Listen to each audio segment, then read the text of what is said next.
Queremos dar gracias a usted un día más en el cual nos permite alabarle y bendecirle y escuchar su palabra, Señor.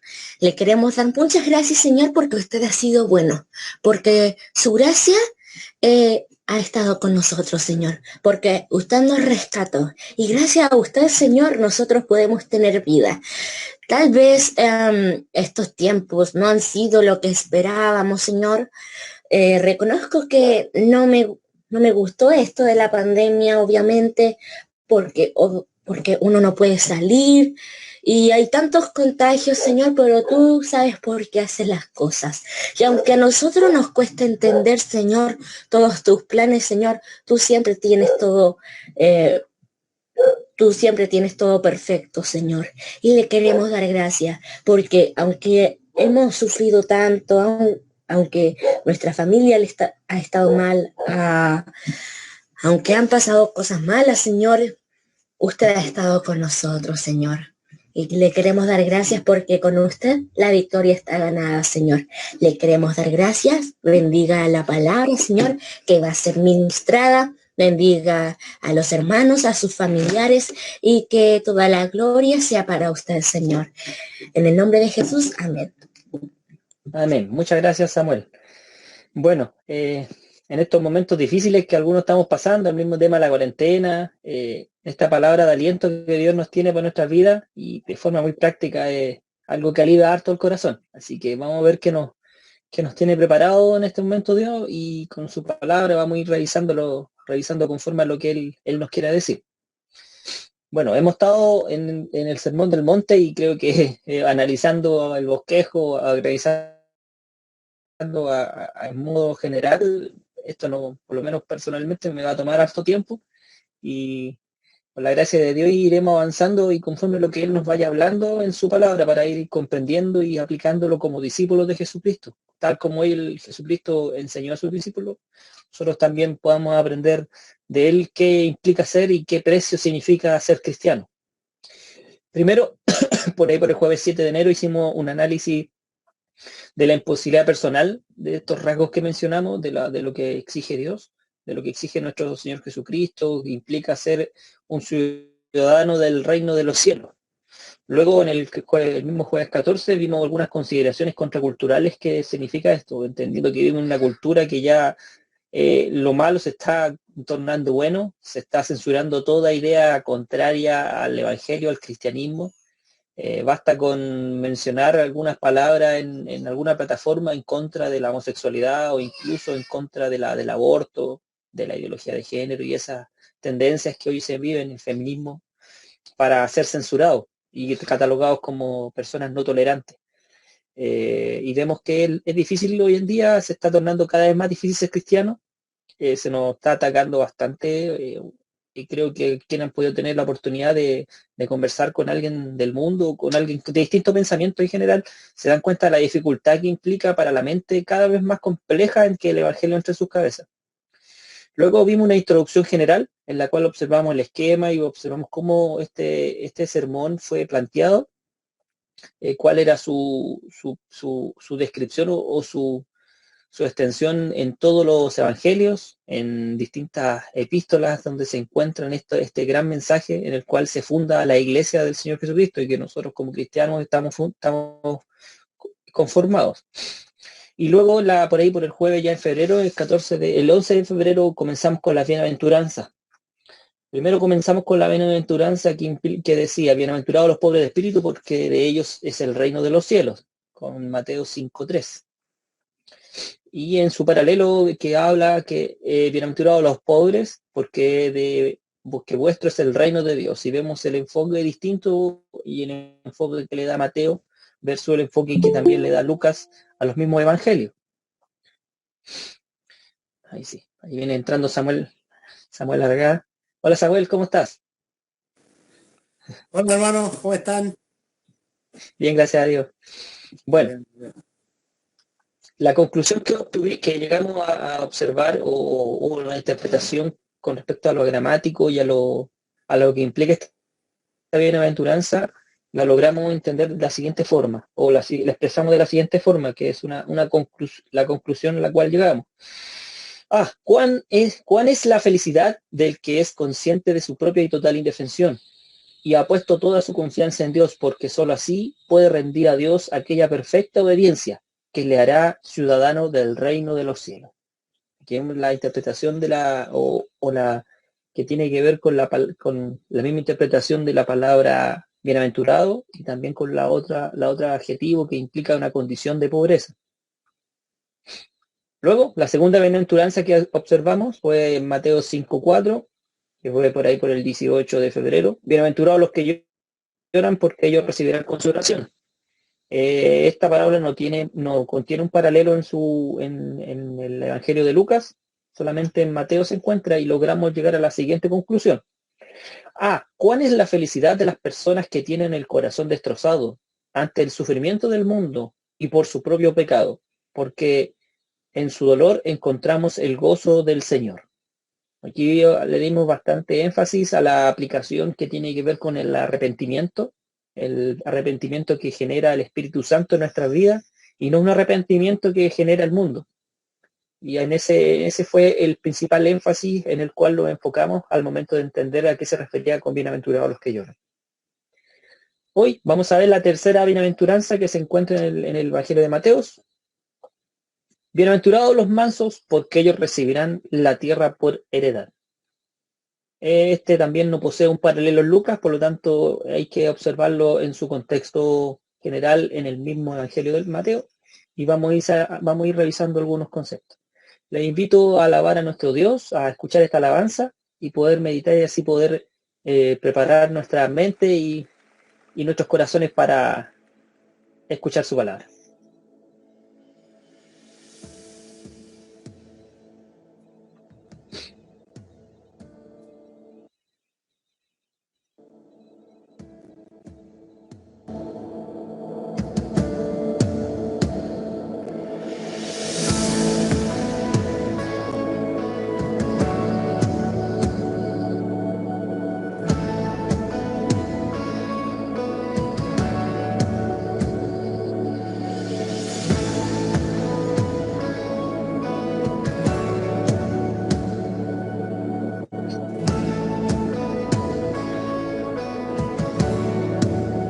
Que había de dudar o en temor permanecer, si gracia encontré en Jesús, claro es mi futuro en Él. Pago toda mi maldad, ya no hay más condenación y en paz vivo porque sé mi Padre me trajo a Él. Hoy dejo todo el temor atrás. Lo viejo pasó, lo nuevo llegó. Lo que haces tú completo está. En Cristo estoy, soy vencedor. Lo que haces tú completo está.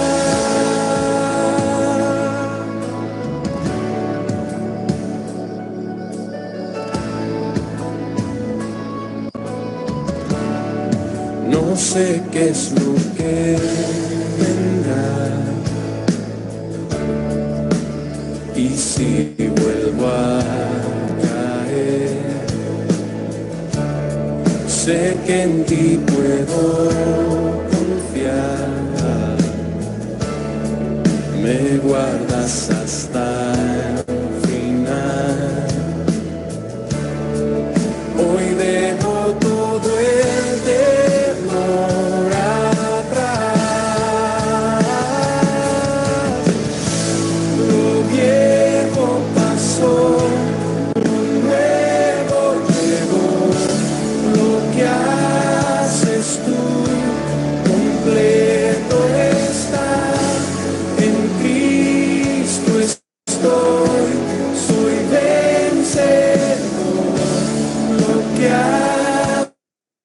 haces tú, completo está.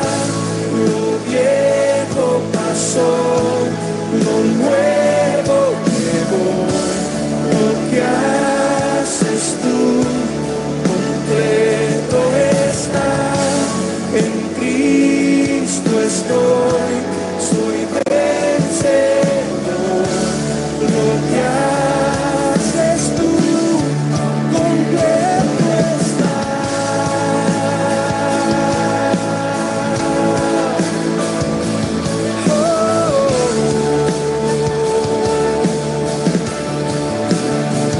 Completa está tu obra.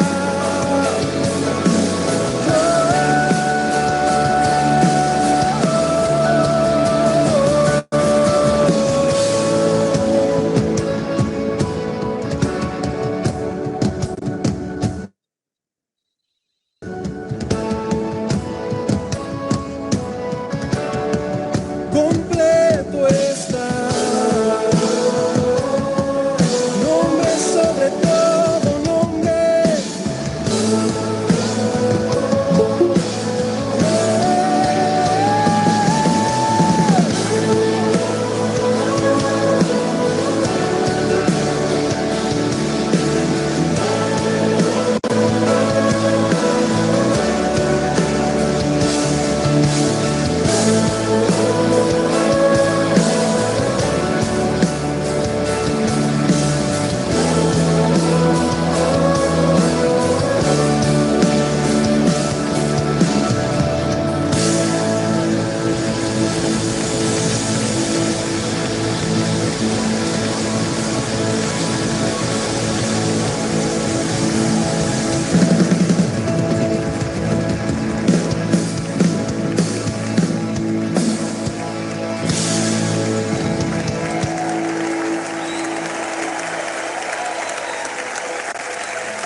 Bueno, hermano, como iniciamos, vamos a revisar la bienaventuranza número 3 que nos toca. Bienaventurados los mansos, porque ellos recibirán la tierra por heredad.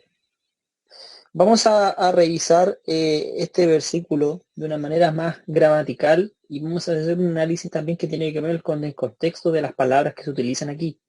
Vamos también a revisar y por ende vamos a ver 3 análisis en el cual vamos a revisar a qué se está aplicando la palabra bienaventurado los mansos y por qué ellos recibirán la tierra. También 3 conclusiones y en el cual vamos a lograr o a intentar o vamos a concluir y vamos a hacer una interpretación final para lograr comprender a cabalidad a qué está haciendo referencia Jesucristo en estas palabras que mencionó en este sermón. Primer análisis que vamos a realizar. En español y su significado contemporáneo, la palabra manso no es una palabra honorable en la vida. Presenta la idea de servilismo, carente de carácter, consentimiento al mal, incapacidad o falta de voluntad para resistirse a una ofensa vergonzosa. ¿Cuántos de nosotros nos han tirado así entre broma o hemos escuchado en nuestro contexto cuando se utiliza la palabra manso, más bien se hace relación a lo manso de algún animal salvaje o un animal domado, por ejemplo, como un caballo o como un buey? He escuchado harto ese término acá, mansito como buey, me dicen. Y habitualmente es utilizado en un contexto más bien que tiene que ver con alguien que es carente de carácter o es falto quizás, o que es callado y se calla nomás y escucha y él agacha la cabeza y avanza y no medita en muchas cosas.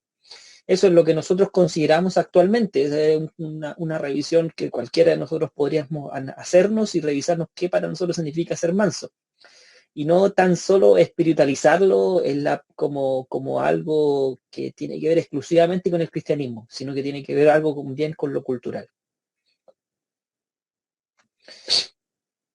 La palabra manso, que en realidad en el original es la palabra praus, es una de las grandes palabras de la ética.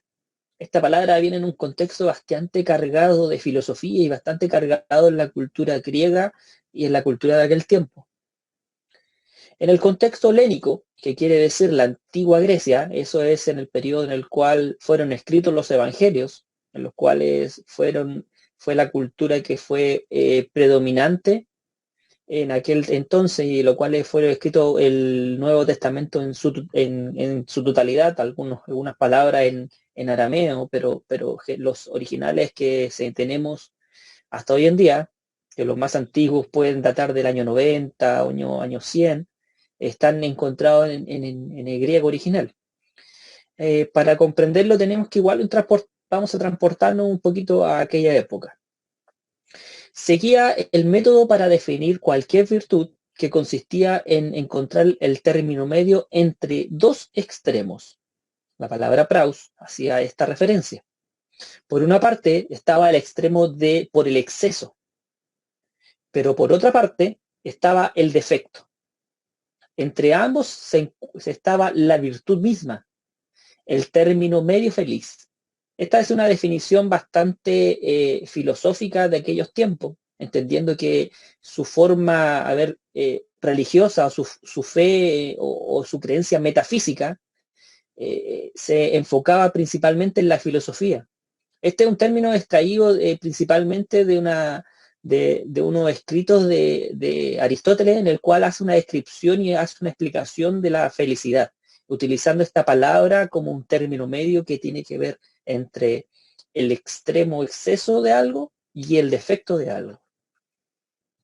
Para dar un ejemplo, en un extremo encontramos el pródigo o el hijo pródigo, se recuerdan esa historia en Lucas 15, y en el otro está el tacaño. Entre ambos está la persona generosa.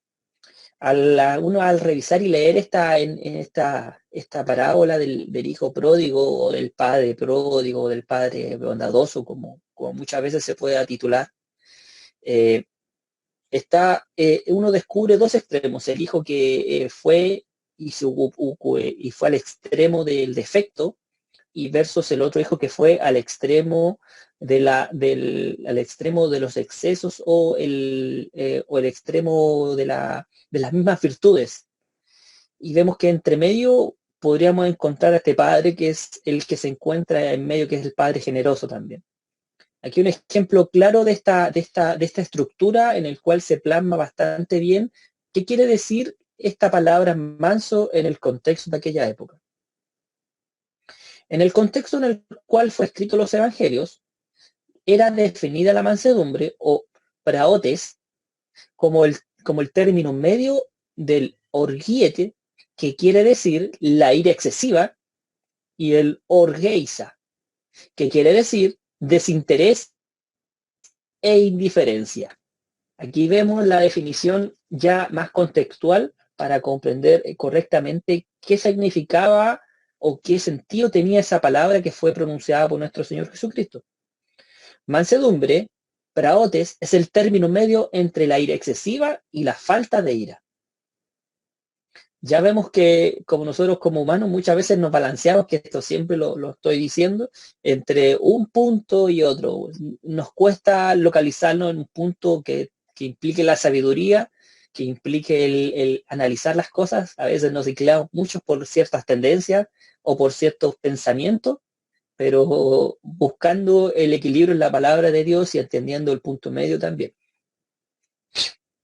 La primera conclusión, al comprender el primer uso de la palabra que observamos, podríamos tener la siguiente conclusión de esta bienaventuranza.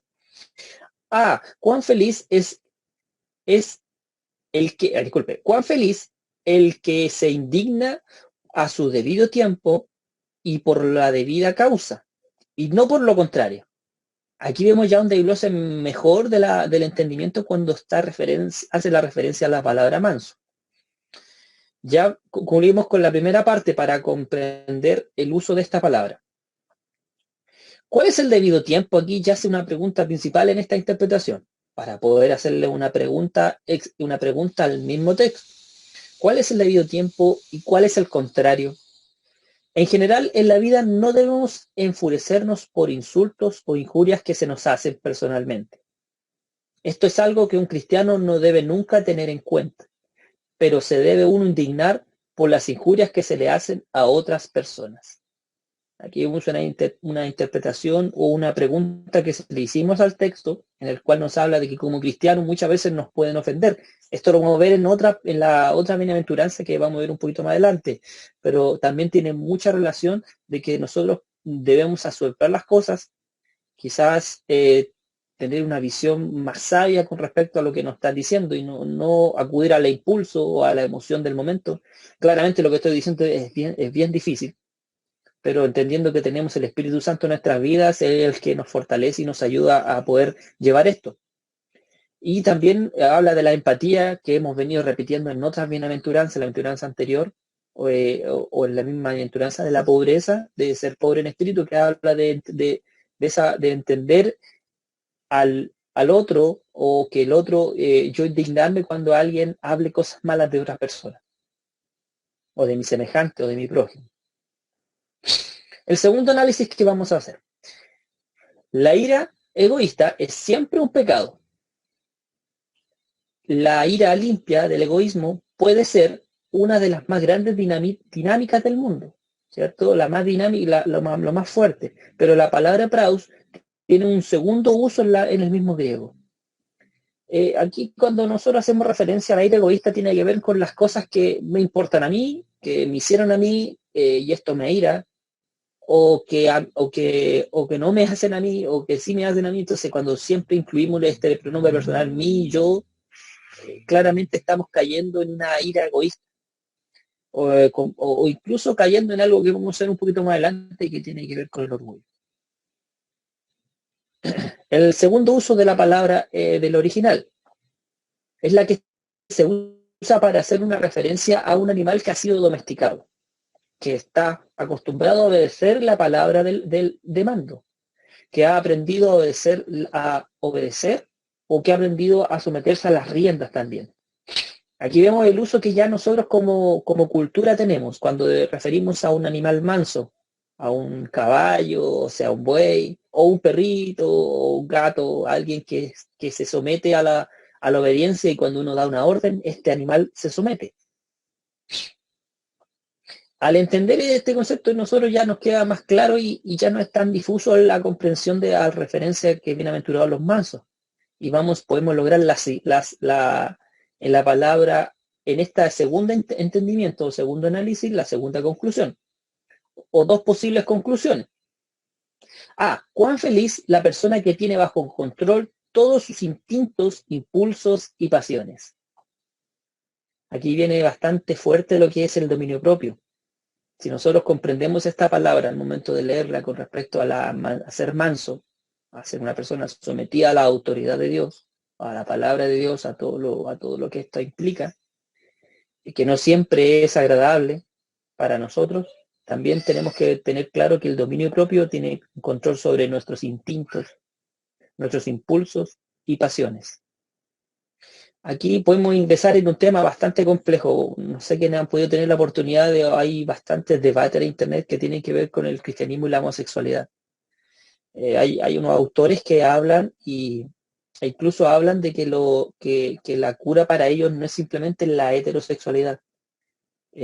Allí yo escuchaba un testimonio bastante fuerte que hablaba que sus impulsos lo llevaban, en este caso extremo que menciono, a tener deseos de su propio género, su mismo género. Pero para él, mencionando que él mencionaba, para él su Canaán no era que le gustaran las mujeres, convertirse en una persona heterosexual, sino que para él era tomar su cruz, negarse a sí mismo y buscar a Dios de todo corazón, que él es que somete sus pecados. Y él hacía un contraste bastante interesante con respecto a los impulsos y pasiones. ¿Acaso para las personas que le gustan a los heterosexuales que son atraídos por el sexo contrario, no tienen esa intención o esa atracción a veces pecaminosa hacia otras personas? Él decía que era de la misma forma. Bueno, este es un paréntesis de una conversación que escuché de un testimonio bastante fuerte de un homosexual que fue él traído a los pies de Cristo y él contaba su dificultad y pedía oración para poder día a día sobrellevar esto, tal como nosotros tenemos nuestras propias dificultades y tendencias pecaminosas. Otra segunda interpretación va entendiéndolo el ser manso como un animal que se somete a la obediencia, es, cuán feliz el que se mantiene total y constantemente bajo su propio control.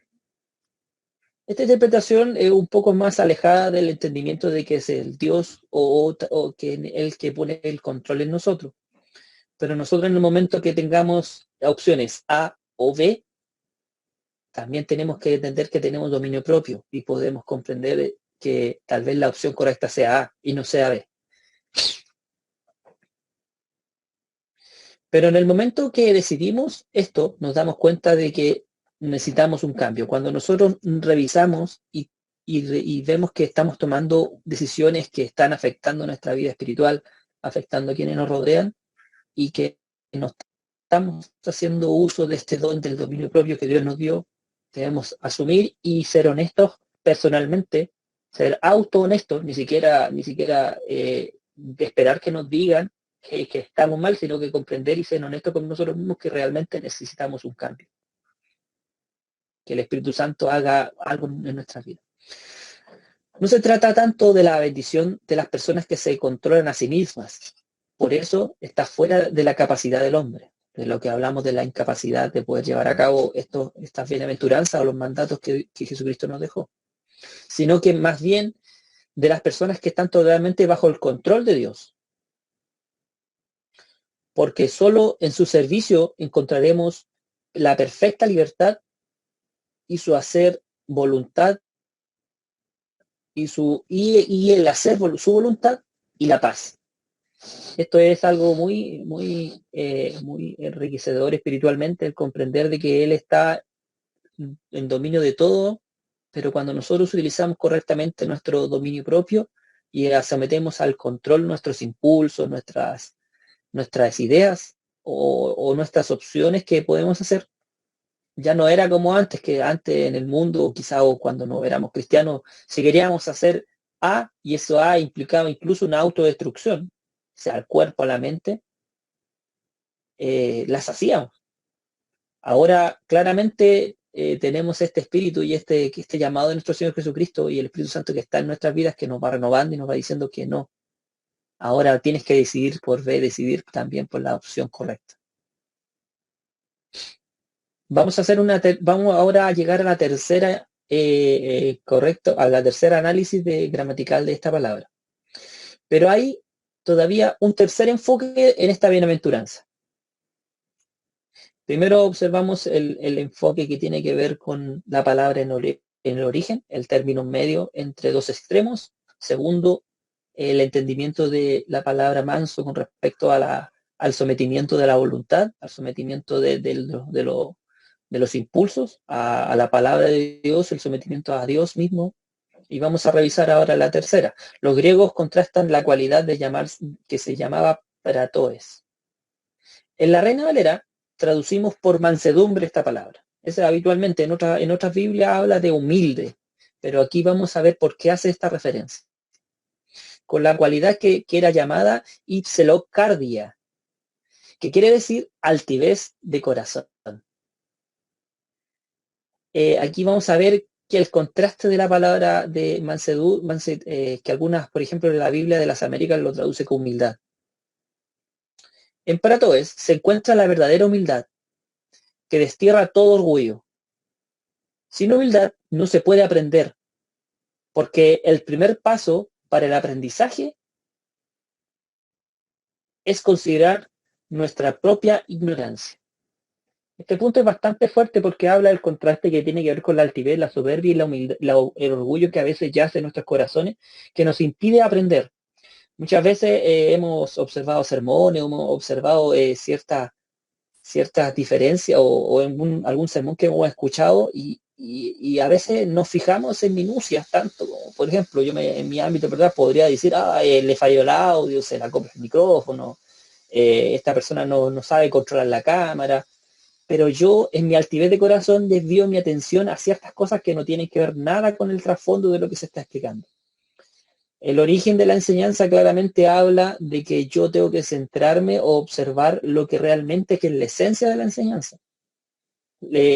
Al encontrar esta verdadera humildad, esta humildad nos hace personas que somos que nos da la capacidad de aprender.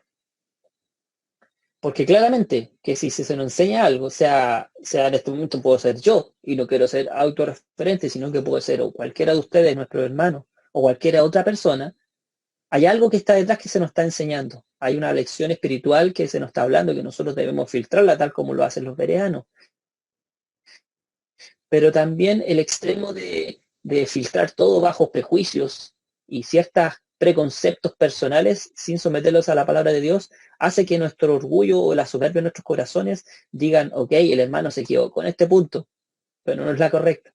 Y ahí claramente el orgullo, que es uno de los pecados que, como expliqué, es uno de los pecados que hizo que el mismo Satanás cayera, deja ver que los pecados tales como mencionaba la vez pasada, el adulterio, la fornicación, la mentira, eh, eh, el robar quizás, y distintas cosas sean una picadura de insecto al lado de este pecado grande que en realidad, recordando que todo pensamiento tiene consecuencias, si nuestros pensamientos y nuestros filtros están enfocados en el orgullo, están vistos con los lentes de la altivez de corazón, van a afectar nuestros actos.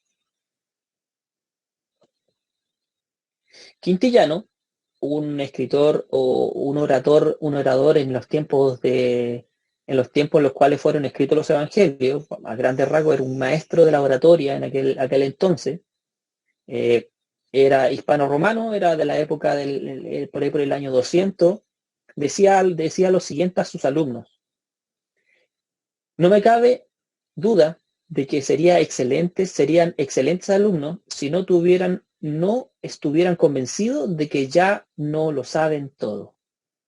No se le puede enseñar nada a una persona que cree que ya lo sabe todo. Esta es una aplicación muy práctica o este análisis con respecto a la palabra manso, bienaventurados los humildes, que en otras versiones dice. En la tercera análisis que realizamos tiene que ver con la bienaventurado quien realmente es humilde, quien realmente es enseñable, quien realmente dice y en nuestra condición, y creo que es algo que debemos saber, y creo que estaría como de más decirlo, de que no lo sabemos todo. Por lo tanto, lo que podamos aprender de nuestro prójimo es valioso para nuestra vida y debemos ver y observar esto quitándonos estos lentes de orgullo, nuestros lentes de soberbia que a veces nos llevan a hacer juicios incorrectos, que nos llevan en un preconcepto equivocado sobre ciertas enseñanzas. Sin humildad no se puede hacer tal cosa como el amor, porque el verdadero principio del amor es el sentimiento de indignidad. Aquí observamos haciendo una referencia a la primera bienaventuranza, bienaventurados los pobres. Habla que la indignidad que tenemos delante de Dios también se plasma en el amor que le debemos tener a Él. Porque el amor claramente no se expresa cuando se encuentra, uno no es realmente humilde, cuando no considero a mi prójimo superior a mí mismo. Cuando no aplico estos principios bíblicos tan elementales y tan sencillos, muchas veces carecemos de amor. Y recordemos que el segundo gran mandamiento que nos dejó nuestro Señor Jesucristo es amar a vuestro prójimo como a usted mismo, como a nosotros mismos, dice, que es el resumen de la ley.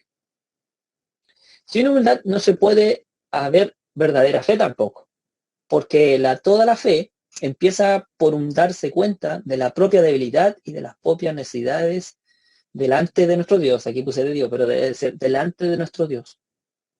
Si nosotros carecemos de esta humildad, también vamos a cegar nuestro entendimiento para ver de qué tan necesitados somos de Él, qué tan necesitados somos de nuestro Dios en nuestras vidas. Este es un principio que tiene que ver con la salvación. Es cuando nosotros comprendemos realmente que necesitamos de Él y que Él es quien nos revela el pecado de nuestros corazones. Y este pecado de nuestros corazones hace que esta humildad nazca en nosotros, que Él genera, y entendemos la salvación, entendemos que somos indignos delante de nuestro Dios.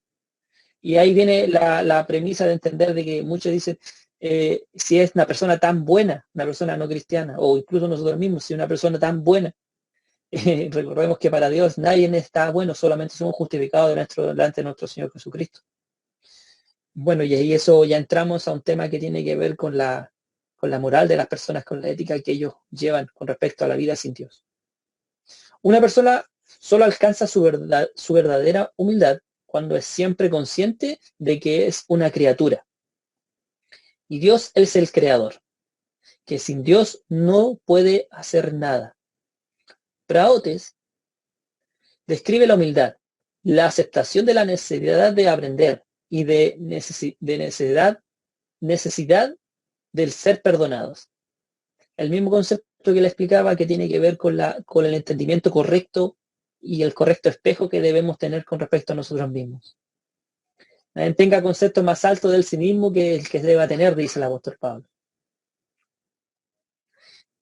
Esta descripción de esta actitud adecuada del hombre para con Dios, así la tercera conclusión de esta aventuranza nos puede llevar a la siguiente afirmación.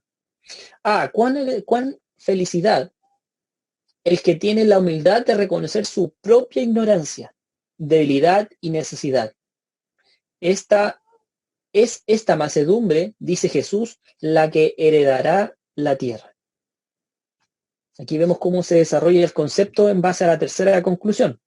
Haciendo un resumen corto y rápido, primero observamos el término medio entre los extremos, que es el significado primario de esta palabra. Segundo, el significado que incluso contemporáneamente lo entendemos, que tiene que ver con el sometimiento de la voluntad y de los instintos. Y como tercera conclusión, observamos que veamos en la bienaventuranza cuán felices seremos si somos verdaderamente humildes, si entendemos nuestra ignorancia, nuestra debilidad y nuestra necesidad de nuestro Dios. Es un hecho de la historia que siempre ha sido las personas que tenían este don del dominio propio y que tenían sus pasiones e instintos e impulsos bajo disciplina, las que han sido verdaderamente grandes. Y vamos a observar algunos ejemplos de estas personas que han tenido sometido sus instintos, su dominio o sus impulsos delante de Dios. Vamos a observar primero a Moisés. Moisés es el más grande líder y legislador. Es uno de los hombres, uno de los patriarcas más grandes, también tan dentro del ámbito incluso de las religiones monoteístas, sea el judaísmo, el islam e incluso el cristianismo. Moisés es un indiscutible hombre que guió al pueblo de Israel a ser liberado del Egipto. Uno de los hombres que instituyó como la nación. Dios le entregó la constitución, se la presentó al pueblo, y luego vinieron otros mandatos que tienen que ver con orden civil, órdenes ceremoniales y órdenes morales. Y en Números 12 habla de este varón. Y aquel varón Moisés era muy manso, más que todos los hombres que habían sobre la tierra. Aquí vemos la descripción de la misma palabra de Dios con respecto a Moisés en el libro de Números. Moisés era de carácter firme. Uno al leer la historia se da cuenta que era un hombre bastante fuerte de carácter. No era una ameba o una ameba, en realidad es un animalito, puede ser un animalito de mar que se esconde cuando ve pasar peligro, que no pudiera erguirse o mantenerse firme, ¿cierto? O sea, viene una corriente marina y este animalito que parece como una plantita, lo bota y se dobla con la corriente de las aguas. No era alguien que era de esa forma en su carácter, que pese a las dificultades o quizás lo que le pudieran decir, él le mantenía firme delante, mirando solamente a Dios. Podría ponerse al rojo de ira. Recordemos que en algunas partes de su historia, algunas descripciones en el mismo libro de Números, aparecen eventos en el cual Moisés era bastante corto de genio, como lo decimos actualmente. Pero siempre era un hombre que tenía la ira en el cinturón y airándose solo en el momento debido. Moisés tenía bastante en control su ira. Quizá hay unos pasajes que describe que él donde se aira contra el pueblo y comete, incluso hay una situación en donde golpea la piedra cuando Dios le ordenó realmente que debiera tocar la piedra o hablar a la piedra, no tocarla ni golpearla. y él vemos que él, teniendo su ira bajo control, pese a lo duro de servicio, lo duro de cabeza que eran en aquel entonces los israelitas, viendo tantas señales poderosas, no comprendían de que el Dios amoroso los llevaba a una vida mejor.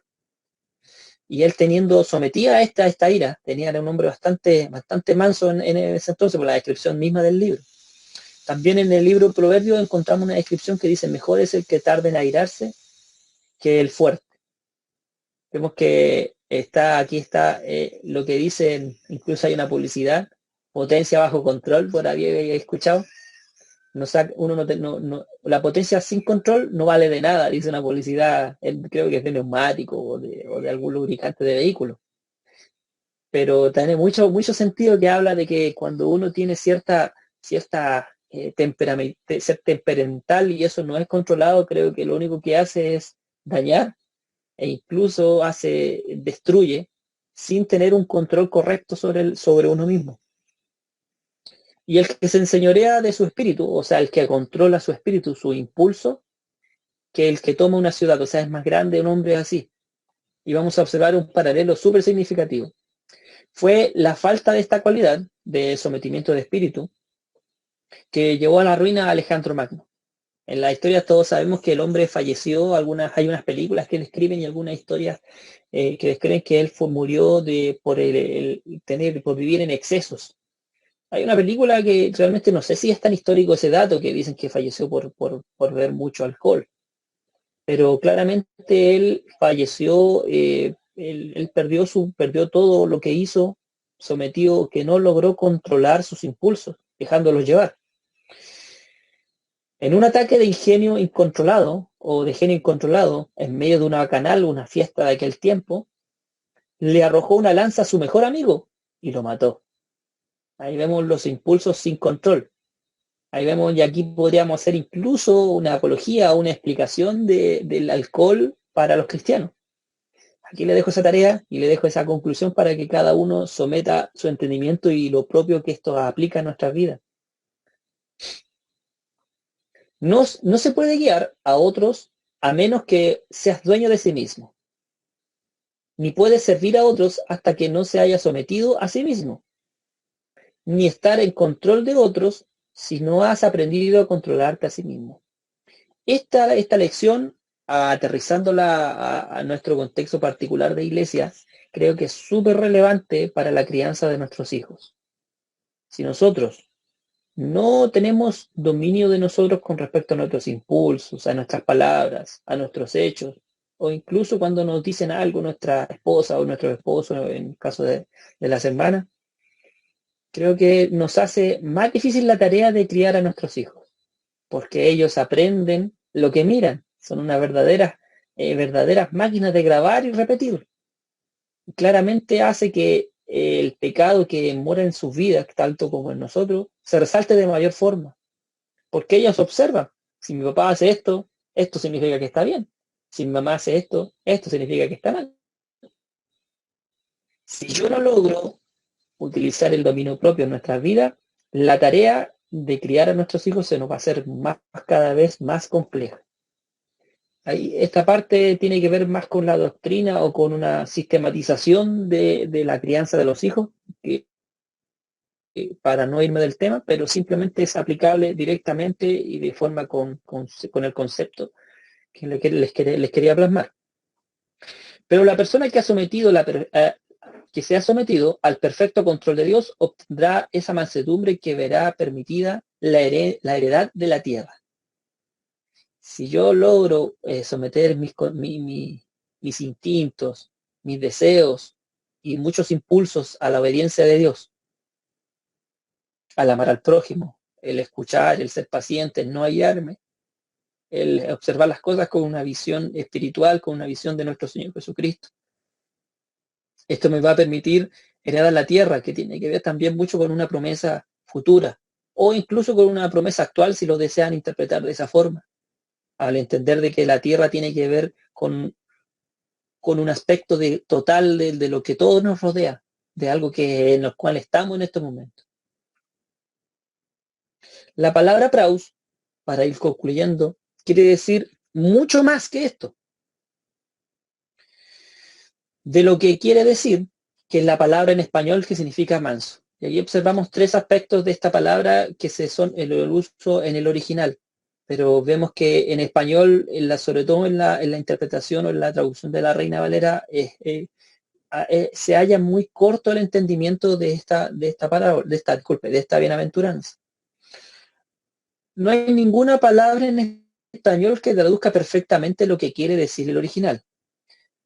Aunque tal vez la palabra apacible sea la más próxima que se aplique a esta enseñanza.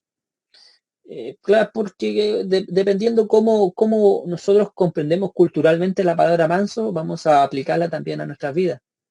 Y como ya le hablamos de tres posibles, de las tres aplicaciones o de los tres usos que se realizaban en aquel tiempo. Por tanto, y vamos a llegar a la conclusión final o al entendimiento interpretativo de esta bienaventuranza.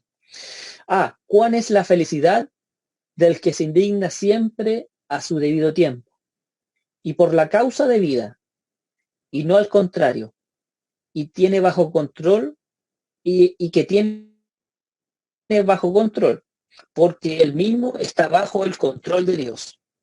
Todo instinto, impulso y pasión, y que tiene la humildad de reconocer su propia ignorancia y debilidad, porque tal persona es soberana entre los seres humanos. ¿Cuánto resalta una persona que es humilde de verdad de corazón, que no carece de carácter, que se controla y sabe cuándo airarse y cómo airarse para no pecar, pero tiene sometidos sus impulsos a la voluntad de Dios? También es sabia en comprender que a su debido tiempo y por la causa de vida debe indignarse o debe airearse. Vamos a ver, a observar un salmo que fue escrito al final de la vida, disculpe, de David, en el cual ya cuando en el encabezado de 2 de Samuel 22 habla y dice: y cuando Jehová liberó de la mano de sus enemigos a David cantó a Jehová, y va describiendo, y él hace el Salmo 18, que incluso hay una canción muy antigua que hace referencia a esto. Solamente vamos a observar 3 versículos y vamos a observar que David en su vida cometió muchos errores. Cometió errores que le costaron incluso la vida de hijos. Cometió errores que costaron el reino, una guerra civil. Pero aún así, David tenía un corazón humilde delante de Dios, que era un corazón conforme a lo que Dios quería. Él admitía su pecado, y en la última vez que en la bienaventuranza anterior observamos el arrepentimiento de David al momento de pecar. Pero ahora vamos a observar la conclusión de la vida de David, en donde él plantea cómo plantea delante de Dios su vida, sus decisiones, y veamos el corazón humilde de David frente a Dios. Te amo, oh Jehová, fortaleza mía. Jehová, roca mía y castillo mío, mi libertador. Dios mío, fortaleza mía, en él confiaré, mi escudo y la fuerza de mi salvación, mi alto refugio. Invocaré Jehová, quien es digno de ser alabado, y seré salvo de mis enemigos. Aquí observamos un David ya entrado en años, ya cesando de que las guerras hayan cesado, disfrutando de lo que Dios le ha dado, mirando hacia atrás y observando todo lo que Jehová o lo que Dios hizo por él. Esto lo podríamos hacer cada uno de nosotros y observar cómo Dios nos ha traído hasta el punto en el cual estamos y ver que Él ha sido nuestra fortaleza, Él ha sido nuestro libertador. Él nos ha librado de tantas situaciones y complicaciones en nuestra vida. Y aunque hemos cometido errores, agradezcamos a Dios que quizás muchos errores nos ha frenado y nos ha hecho meditar y pensar correctamente las cosas. A tomar buenas decisiones también, a tomar decisiones correctas espiritualmente y poder comprender de lo que Él quiere decir con un corazón humilde. Alguien que reconoce a Dios en todos sus hechos, en todas sus situaciones de vida y que Él es todo para Él. Observemos a Dios de esta forma como hemos llamado. Bienaventurados los mansos de corazón, porque ellos heredarán la tierra. Vamos a cantar al Señor, observemos esta alabanza y meditemos para poder concluir.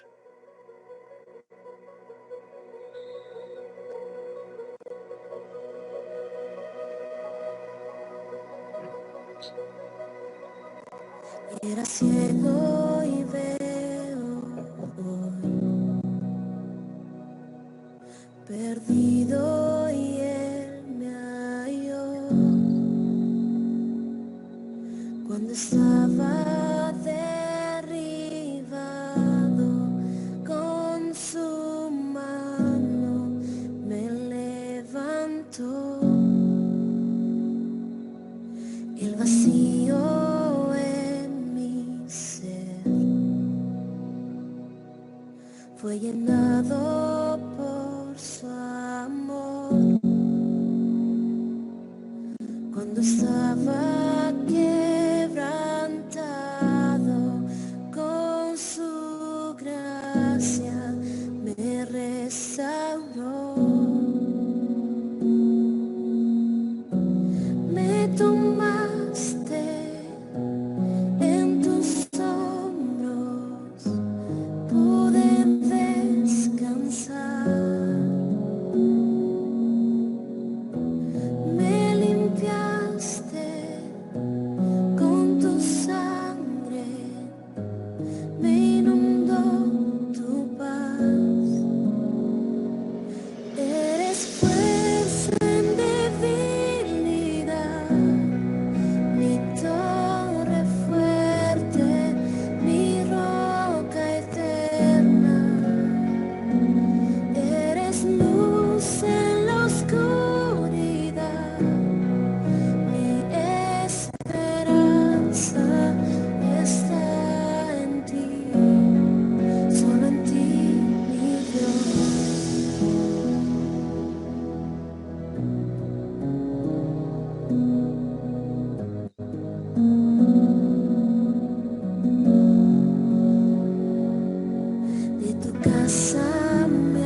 Gracias, Padre, porque tu inmenso amor nos habla a nuestra vida y nos hace comprender estos misterios de tu palabra. Gracias porque tú nos revelas a tiempo qué nos quieres y demandas de nuestra vida. Que tu palabra sea la que sea sembrada en los corazones, Padre, y no las palabras de esta persona que se equivoca día a día. Solo tú eres grande y poderoso para poder salvarnos y limpiarnos de todo mal. Ayúdanos, gracias, Padre, porque tú nos has traído hasta aquí. Nos has librado del pecado, nos has librado incluso de nosotros mismos. Señor, que tu palabra sea la que sea sembrada en los corazones y ella dé fruto conforme a tu palabra, conforme a lo que tú quieras hacer en nuestras vidas. Gracias por todo tu amor y misericordia en el nombre de Jesús.